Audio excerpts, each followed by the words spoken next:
টানা ভারী বর্ষণ আর ভারত থেকে আসা পাহাড়ি ঢলে দেশের সিলেট ও চট্টগ্রাম বিভাগের বেশ কিছু জেলায় চলছে বন্যা। সেখানে ত্রাণ কার্যক্রম চালাচ্ছে স্বেচ্ছাসেবী সংগঠন ও ব্যক্তি পর্যায়ে বিভিন্ন মানুষজন।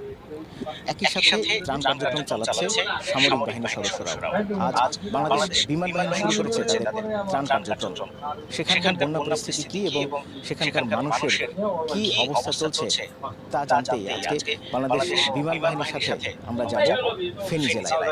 চলুন আকাশ থেকে দেখে আসি সেই ফেনী জেলার বন্যা পরিস্থিতি কি কি।